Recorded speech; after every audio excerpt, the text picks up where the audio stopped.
All right, we're going to continue our factoring practice by learning about the difference of squares today. And we're going to dive into some examples right off the bat.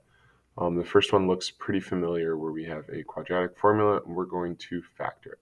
So if I use my X puzzle to help factor this problem, I'm going to write my -9 up top and my 0 on the bottom.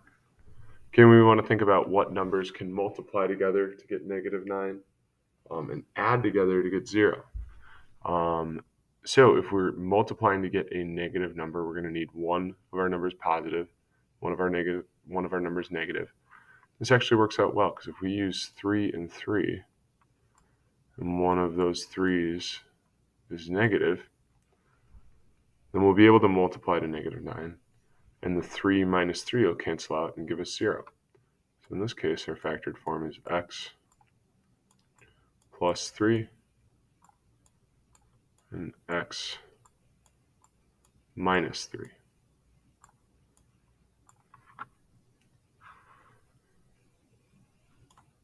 Now, we're going to see this again in example 2, slightly different. Notice that now my example is x squared minus 9.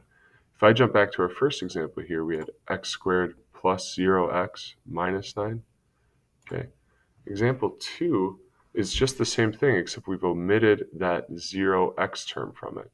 So if I were to draw my x puzzle again, okay, again, we have that final term is our constant in standard form. That goes up top, -9.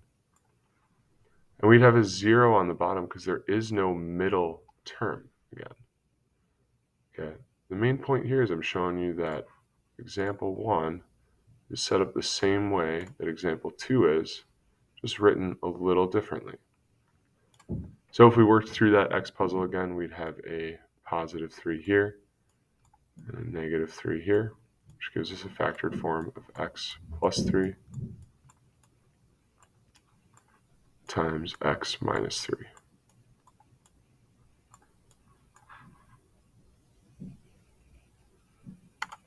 Now, the main point of these first two examples was to show you kind of the reasoning behind this formula we're going to be introduced to, which is called our difference of squares formula. So if you look on your notes there's a spot where we want to write this down along with an example of how this works. So go ahead, pause your screen, write down our formula, and check out this example. You'll notice that if we're given an equation like a squared minus b squared, okay, we can simply factor that into a plus b times a minus b. All right, it's called our difference of squares. It shows up in this example below as x squared minus 2 squared. Another way of representing that would be x squared minus 4, because 2 squared equals 4. And that's going to be equal to x plus 2 times x minus 2. Let's go ahead and see how we can apply this formula in an example to kind of shortcut our puzzle and jump to factored form pretty quickly. All right, so if we have x squared minus 4 here, just like we were looking at, all right, our a squared value is going to be x squared. If we think about that formula, which means that our a is equal to x. And our b squared value,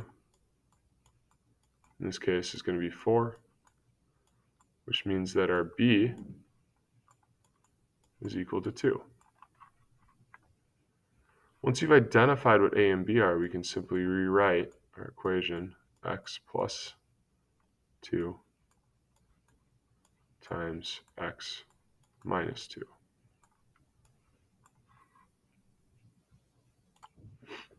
Let's try this again in example 4. And I'd encourage you to pause your screen, try it yourself real quick, and then check your answer against mine. In this case, our a squared again is x squared. And our b squared this time is 16.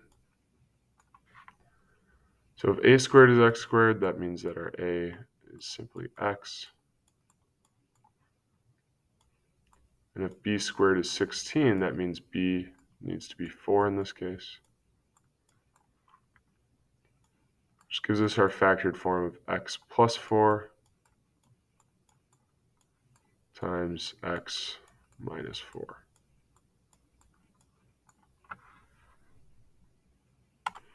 The bulk of our problems that we're going to see with this look like this, where we have an x squared out in front. Okay. There is one more problem type that I want to show you just to push to more challenging problems if you can, and that shows up in example 5. So notice how in example 5, we also have a 4 in front of our x squared in that first term. So we can go through this the same way though. All right. If our a squared value is 4x squared like it is here, that means our a value has to be 2x, because 2 squared would give us 4, and x squared would give us x squared. Then our b squared value is 9 here, which means our b is 3. Oh, sorry, and I got to annotate that a equals 2x there in the top one. Let's cross it out and rewrite it. A equals 2x. And once we have a and b identified, we can rewrite our factored form as a plus b times a minus b.